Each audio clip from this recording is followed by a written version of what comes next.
Welcome back to the channel. We're going to continue working on our rollover 2002 Chevy Silverado, regular cab, short bed, four-wheel drive. Let's get our bed off of here so we can start working on our cab. And just an update, all of our tires still holding air. First thing we're going to do is pull our filler neck out of here. Now this truck is so rust free I can probably pull those Torx bolts out of the plastic and they would actually come out for a change. But out of force of habit, I'm just going to remove the 7mm screws, leave that little bezel in there, and drop the filler neck out of it. That way I have a chance to play my favorite game. Let's try not to drop the screws down the filler neck. Success. Now we can unplug our taillight harnesses. I said this truck was rust free. I didn't say it was clean.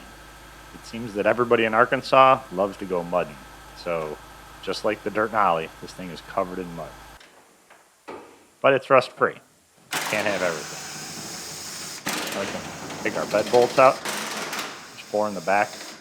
There's a factory hitch, so the holes are in there and I can easily access them with an extension. Leave the bolts up in the front. 4 more up here.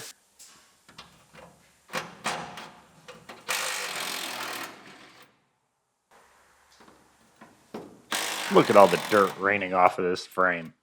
I really hope this guy's going to clean this thing. But he probably won't. And the internet is going to lose its mind.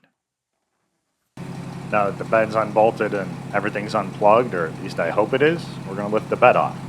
And if everything's not unplugged, it will be in a second, the hard way. So while we're pulling the bed off, I will introduce you to the newest member of the crew. This is our training gnome. We'll call him the Shadow Gnome because he follows me everywhere like he's my shadow. He asks lots of questions, some relevant, some irrelevant. Some make me wonder why I chose this industry in the first place. And occasionally, we even let him do a little bit of work.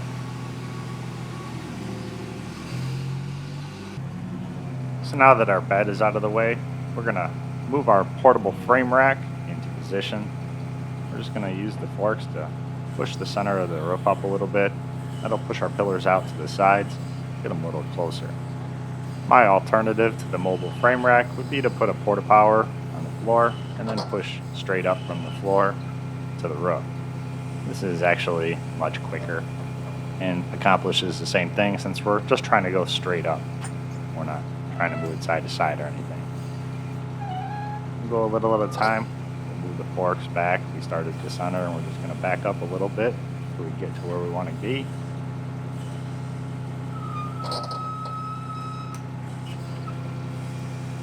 A bit of deflection in that fork there. And I think it's ready for a windshield and 600 gallons of Bondo. Now we're going to pull our wiper arms off so we can get our cowl screen out of here. Pop the little caps off, pull the hoses off. And we just lost one of the caps down in Narnia. Hope Scott's GM Truck Emporium has extras. And we can unscrew the nuts. We use our wiper arm removal tool to break them loose. We didn't lose that nut in Narnia. Okay, we got that wiper arm loose. It appears the Shadow Gnome's wiper arm removal tool needs a little bit of work. Didn't seem to quite get that wiper arm loose. Let me try mine. He probably loosened it up for me. We'll pull our little clips off the front. The little C-clips. There's one Christmas tree in the center. You don't want to pry on that cowl screen because it will crack. Pop the little cover off the edge. Hides our hood hinge. And there's a hidden screw down there. And believe it or not, the cowl screen wasn't broken around it. Like 99% of them are. Pull the screw out of the other side and lift our cowl screen out. We'll disconnect our washer line. That apparently I forgot to do. Guess I haven't worked on enough of these yet. Feed the washer line out of there. And now we can take the cowl screen out. And then we'll get the rest of that windshield out of there before we end up cutting ourselves because, well, we don't wear gloves. Now we're going to throw our used doors on here. from our sponsor, Scott's GM Truck Emporium. We got a couple different donor vehicles. This one was a 2000 GMC. Door's the same. It was a Sierra, by the way. We'll just get it lined up. At least try.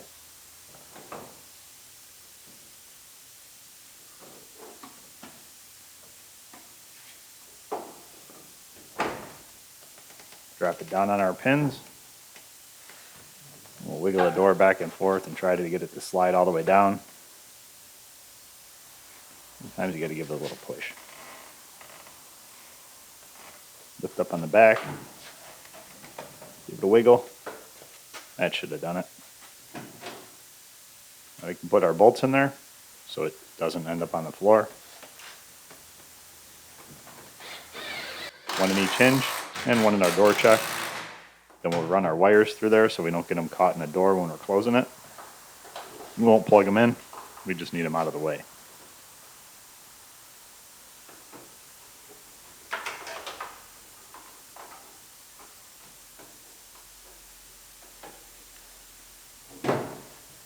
Now the moment of truth. See how it closes. Well, it closes. So instead of messing with that door, trying to get it to fit, we'll throw on this other door and see if it happens to fit any better. And if it doesn't, then I guess we're going to have to fix something. And if it does, we can be all happy that one side fits at least. This door is off of a 2005 Silverado. So it's a little different wiring harness, door panels. But the shell is the same, and that's all we really need.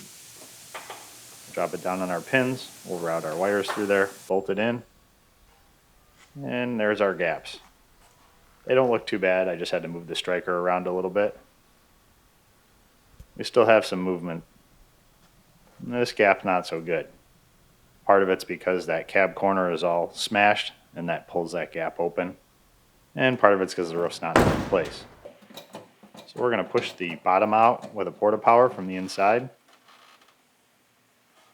A little stress relieving.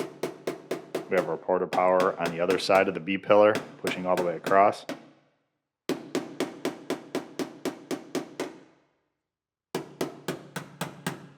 And we'll release it. Hopefully it's right where it belongs. Now our roof isn't quite square, so we need to push it over to the passenger side. Get it all squared up. Put our porta power, it's on the B pillar on the other side. Check our gaps. We need to go a little more and then we'll release it. Hopefully it stays where we want it. And now we're going to start pushing our roof up in the front. We have a big block of wood across the floor. Distributes the force across the whole floor. And then we're just pushing up on our little piece of the roof here. A little stress relieving. This is basically moving that A pillar back where it belongs.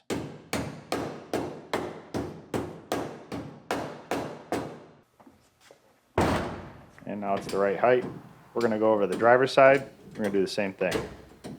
Push it up. This we don't have to push over. It went with when we push the other side.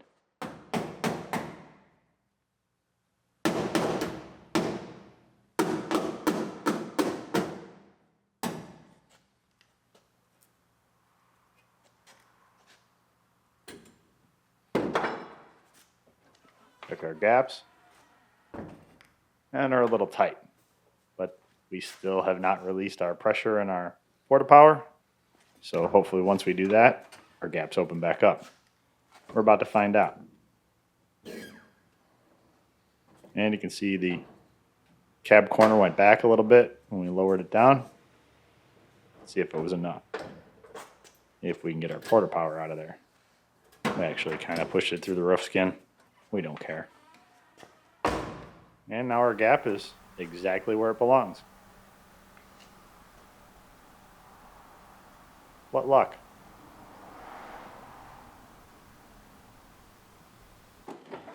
So now we're going to misuse our porta power. It's more of a hammer at this point. Everything has a hammer side, actually. And we got our little porta power in there. We're going to push our cab corner out, see if we can get that gap a little bit closer. And now we're actually going to measure it to see if we got it in the right spot. There's little dimples in the casting for the metal, and we're just measuring from one dimple to the other on diagonals, straight across, everything to make sure it's all square. But if our door gaps are right, chances are our measurements are going to be correct. I do, however, want to check them before I go any further. Now I'll measure in a diagonal across our back window. That's going to make sure that our window is square. Well, it's not really a square. It's more of a trapezoid. And to be even more specific, I believe that's an isosceles trapezoid. I don't know. I wasn't so good in geometry, but I think that's a trapezoid. We just want it to be the same. Now we'll measure our passenger door. Make sure it's the same. This one's kind of important because we can't necessarily rely on our gaps with our cab corner being all smashed like that. So I kind of tried to compensate for the gap, and it turns out I did okay. Okay, in an effort to head off the why don't you just cab swap it people in the comments, well, here you go. Here's our donor cab. The rockers are rotted out, the floor is rotted out. I'm going to spend as much time repairing this as I would just cutting the parts I need off of it and using the good parts on our other truck that is rust-free. Floor, rockers, everything else. If a lot of you thought I was going to straighten everything, no. I straightened everything so that I can get the pillars in the right spot. It's easier to straighten the whole roof when everything is still attached. And since we have everything back where it belongs, it's time to replace it with good parts that aren't damaged. The time to straighten all the other stuff isn't even worth it. These parts are really cheap. Actually, these parts are free. They're from Scott's GM Truck Emporium. And before everybody tells me there is some cost to my parts, I calculate everything down to what it costs me per day to keep my cars. And yes, I can tell you, these parts are free. So now that we concluded the audit of Scott's GM Truck Emporium, if you would like a more in-depth one, let me know in the comments, and maybe I'll make one for you and explain exactly how I get these parts for free. So because our cab corner was so badly damaged on our truck, we need to use the one off our parts truck. So we drilled all of our spot welds out with our flat tip drill bit, so we did drill all the way through. Then we heated up all the glue inside, and now we're just kind of prying it off. A little bit of wiggle because we didn't quite drill all the way through on some of them. And rather than trying to break them loose, we'll just wiggle it until they break off. I think that might have been more glue than spot welds. And the bottom of our cab corner is rotted out. Luckily, that part is still good on our original. Now we're going to take a Sawzall and just trim the back of this cab. We'll cut it apart later. It's a lot easier to take it off and trim it on the floor than it is to cut everything exactly how we need it off of here and take it off. We're never going to sell the back of this cab or use it, so we're just going to throw it away. Scott's GM Truck Emporium does have a few others if I did need to sell it or use it. Now this side, we're just going to cut right through our cab corner and the inside pieces. I believe there's 3 in there. Because we don't need this cab corner, we're going to use our original, since it was in perfect condition on the driver's side. We'll trim everything out later. Cut all the way through. Those vents in the back of the cab make a nice meeting point for all of our cuts. So we just cut straight lines, and then we connect the lines. And our cab corner and V-pillar should be loose. We'll pull our monkey on a stick out of there. Those are available in my Amazon store. And that keeps the tension off of the saw blade. It's pushing it apart, whereas if you were just cutting it without that, it would pinch down on the saw blade and you'd end up bending saw blades. And I'm already using dull saw blades. Heads up, probably should be wearing a hard hat. Right, safety experts? Put our monkey on a stick back in there and continue cutting.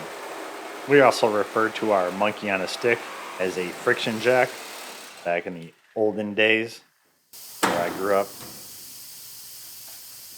We're going to cut our A-pillar. We'll put our friction jack up in the front and start cutting our A-pillar. We're cutting much lower than we're actually going to put it in, just so we have some extras. We'll trim it later. This is just rough cuts to get what we need. Put our friction jack on this side.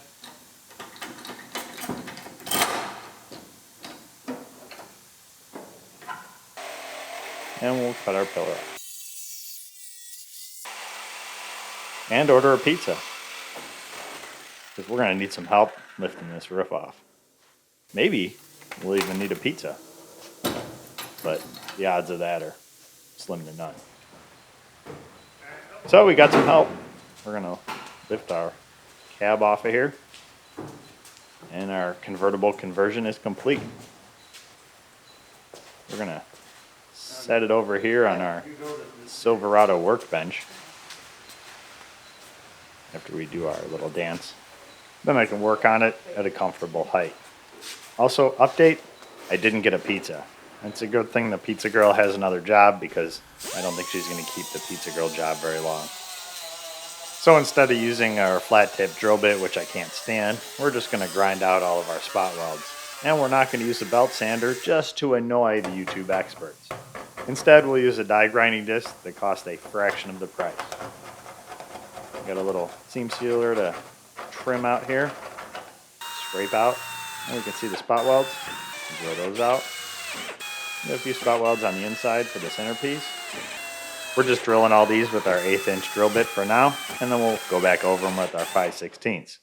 But the 1/8 inch goes right through, and the 5/16 we don't have to worry about dulling it if we already have a pilot hole.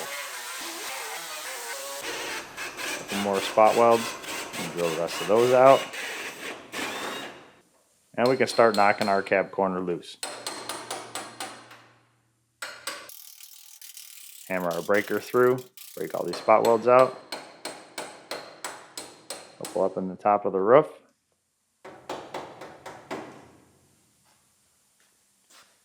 And this side we don't have to heat up, because we don't care if we bend it a little bit. We'll just tear it off with a foam. We're tossing this piece in the pile as soon as we wiggle this last spot weld out. Come on, give up.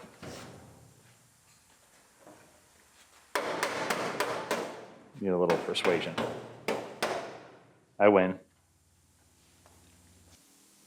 Now we can start drilling our cab corner off of our driver's side.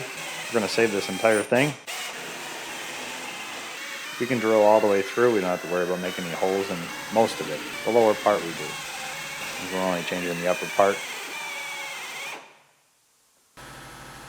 Now we're going to heat up all of our foam, because we do want to make sure we don't warp this one when we pull it apart. Or bend it.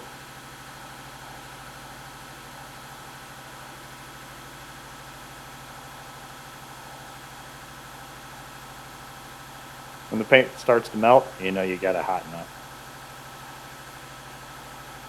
The idea is to not get it quite that hot. I'll use our breaker to pry it loose.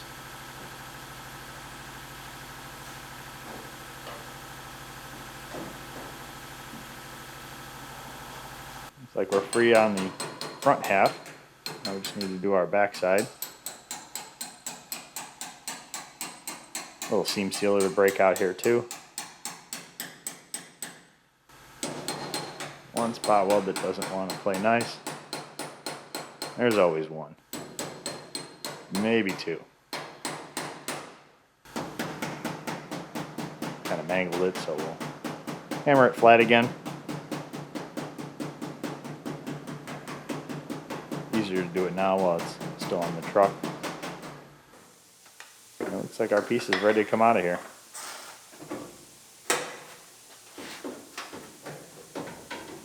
Wiggle it out. The whatever spot weld we forgot. Finally give up. Looks like it's going on the line. And we saved our cab corner. Now we're going to start trimming off our roof.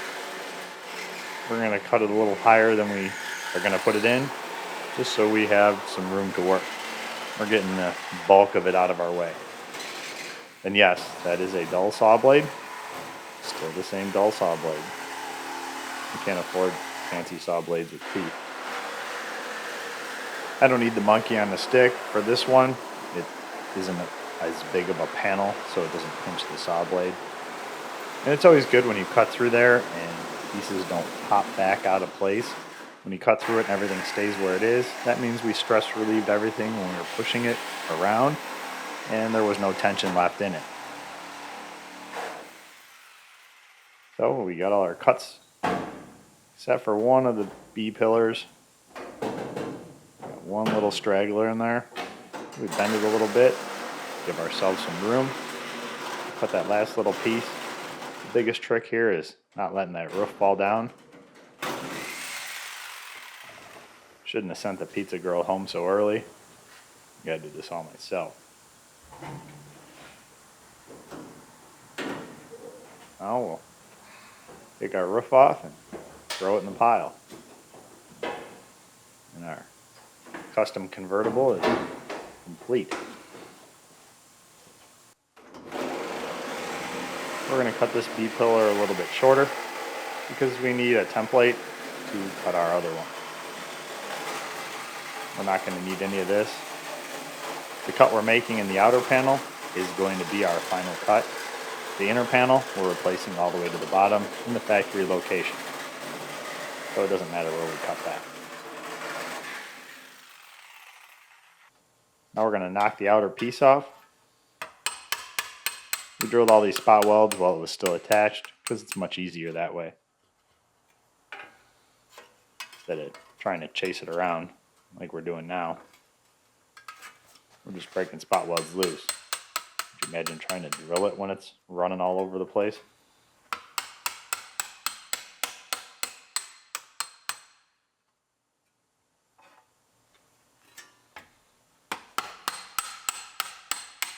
I do have a new breaker. That's a scraper that I found in one of my donor parts trucks. That's what my original scraper that I repurposed looked like before I broke the handle off. It'll only be a matter of time before I break the handle off this one. Now I can just line up everything here, scribe this line here, and cut it. Don't have to measure anything.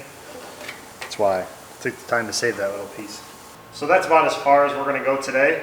We still have a lot of trimming to do on both this and the piece that we're putting on so that it kind of fits together like a puzzle piece. So we'll do all that next time. Hopefully we'll have the roof on and get it all welded up so that the bodywork gnome can do his part. So thanks for watching, and I'll see you next time. I don't ever slow up, no I don't take I got no love for the fakeness. If you wanna play tough and wanna hate this, I'll always show up and make a statement. I don't ever slow up, no I don't take I got no love for the fakeness. If you wanna play tough and wanna hate this, I'll always show up and make a statement.